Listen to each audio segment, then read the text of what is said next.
Hello students, today our topic is common factor of chapter 6 है।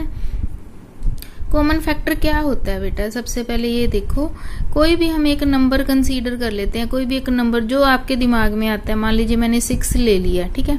अब हम इस 6 के ना दो टुकड़े करते हैं, इसको हम ऐसे कह सकते हैं सिंपल लैंग्वेज में कि 6 को ऐसे कैसे लिखें कि उन दो, जैसे आपके पास एक चॉकलेट हो, उसके अब दो बहन भाई हो तो अब उसके दो हिस्सों में टुकड़े कर देते हो ना, तो ऐसे ही हम 6 के करते हैं कि 6 को हम किन दो चीजों की मल्टीप्लाई में लिख सकते हैं।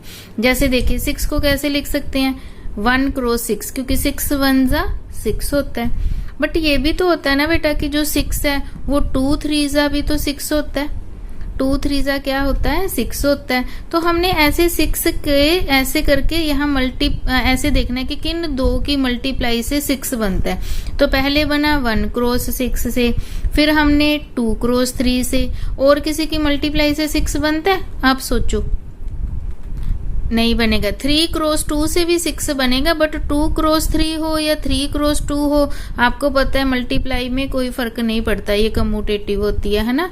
तो इसलिए हमने एक बार 2 क्रॉस 3 ही लिख लिया। तो जब हमने देखा कि और किसी की दो चीजों की मल्टीप्लाई से 6 नहीं बन रहा, तो हमने इसको यहीं पे छोड़ दिया।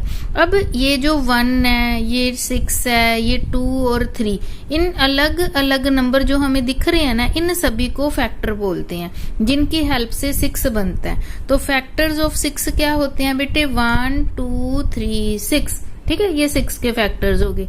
अब हम कोई और नंबर मान लेते हैं, मान लो कि वो नंबर है 9, मैंने अपनी मर्जी से एक 9 ले लिया। अब सेम जैसे हमने 6 का देखा था ना कि किन दो की मल्टीप्लाई से 6 बनता है, बिल्कुल वैसे ही अब मैं देखूंगी कि किन दो की मल्टीप्लाई से 9 बनता है। तो देखा, एक तो ये 1 क्रॉस 9 तो बनेगा ही बनेगा, क्योंकि 9 1 जा 9 होता है। 2 के टेबल में तो ये जाता नहीं है, तो 3 3 जा भी क्या होता है 9। और किसी टेबल में आता है, जैसे किसी दो को आप मल्टीप्लाई करें और हमारे पास 9 आ जाए? नहीं आता ना। तो इसका मतलब हमारे पास अब कौन कौन सी डिजिट हमारे पास एग्जिस्ट हो गई हैं, जैसे 1 आ गया, 9 आ गया, 3 आ गया, 3 आ गया। तो ये जो सारी डिजिट्स हमें दिख रहे हैं, नंबर दिख रहे हैं, ये इस 9 के क्या हो जाएंगे? फैक्टर्स हो जाएंगे, ठीक है। अब एक बात आपने ये ध्यान रखनी है बेटा, जो एक जैसे होते हैं ना फैक्टर्स लिखते वक्त, उसको हम एक बार ही लिखते हैं, इसको 3 3 नहीं लिखना है, यानी 2 बार लिखने की, जो क्योंकि है तो वो 3 ही। तो फैक्टर्स ऑफ 9 क्या हो जाएंगे? 1, एक है 3 और एक आता है 9, ठीक है। 1 3 9 क्या हो गए? फैक्टर। अब 6 के फैक्टर्स कौन से थे? 1 2 3 6। 9 के फैक्टर्स क्या हैं? 1 3 9। अब हम इन दोनों के फैक्टर में ना एक जैसे वाले ढूंढते हैं, जिनकी एक जैसी शक्लें हैं, एक जैसे हैं जो, ठीक है। वो कौन कौन से हैं राजे? एक तो ये देखो 1 इस फैक्टर में भी है और 9 के फैक्टर में भी है, और देखिए 2 इधर है बट 9 के फैक्टर में 2 नहीं है। 3 है 6 के फैक्टर में, तो 9 के फैक्टर में भी 3 है। 6 इधर है बट इधर नहीं है, 9 इधर है तो 9 उधर नहीं है।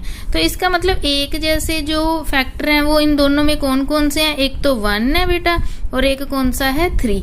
इस 1 और 3 जो कि दो अलग अलग नंबर के फैक्टर निकालने पर दोनों के एक जैसे हमें मिल जाएं, तो उनको क्या बोलते हैं बेटा? Common factors.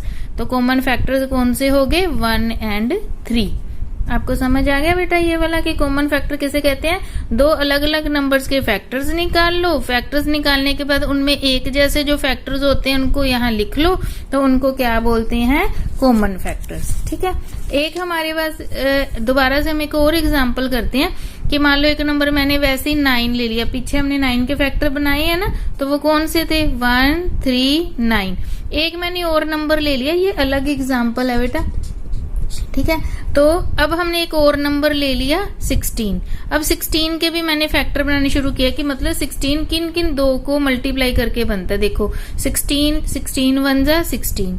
अब 2 को अगर हम 8 से मल्टीप्लाई करें तो भी 16 होता है ना। अब 3 को तो किसी से मल्टीप्लाई करने पर 16 नहीं आएगा, फिर हम 4 के टेबल पे जाते हैं। 4 को 4 से मल्टीप्लाई करते हैं तो 16। अब आप 5 पे 6 पे 7 किसी टेबल में और 16 को ऐसे नहीं आएगा किसी से मल्टीप्लाई करें और 16 आ जाए, बस इन सभी को ही आपस में मल्टीप्लाई करने पे 16 आएगा। तो इनके फैक्टर कौन से हो गए बेटा, 1, 16, 2, 8, और ये तो एक जैसे हैं तो हमें पता है हमने एक बार ही लेने हैं। तो हमारे पास 16 के फैक्टर्स कौन से आ गए, 1 ये वाला, 2, 4 एक बार ले लिया, 8 और 16। फैक्टर लिखने का तरीका ये है कि बस जो यहाँ पे हमें नंबर दिख रहे हैं ना उनको कोमा में डाल देते हैं, ठीक है। तो ये 16 के फैक्टर हैं और ये 9 के फैक्टर हैं। हमने अभी कॉमन फैक्टर वाली की है ना, तो हम एक जैसे फैक्टर ढूंढते हैं इनमें। एक जैसे फैक्टर तो क्या है, 1 है, और तो कोई फैक्टर है ही नहीं है कॉमन, सभी अलग अलग है ना। तो ऐसे नंबर जिनमें सिर्फ एक 1 ही सिंगल 1 ही एक कॉमन फैक्टर निकले, क्योंकि इस वाले सम में देखो बेटा इसमें तो कॉमन फैक्टर 1 के बिना 3 भी निकला था ना, पर ऐसे नंबर जिनमें सिर्फ कॉमन फैक्टर हमारे पास 1 ही निकले, ओनली 1, ठीक है, तो उसको कौन से फैक्टर, उनको कौन से नंबर बोलते हैं, को प्राइम नंबर्स। कौन से नंबर बोलते हैं, को प्राइम नंबर। कौन कौन से, 9 और 16 का था ना हमारा सम, एक 9 के बारे में सॉल्व कर रहे थे, एक 16 के, तो 9 और 16 आपस में क्या हो गए, को प्राइम, क्योंकि जब हमने 9 के फैक्टर्स बनाए और जब हमने 16 के फैक्टर्स बनाने के बाद जब हमने देखा कि इनमें तो सिर्फ एक ही कॉमन है, 1 है जो वो ही कॉमन है, तो 1 अकेला जब कॉमन आ जाए और कोई फैक्टर कॉमन ना हो तो उनको बोलते हैं को प्राइम।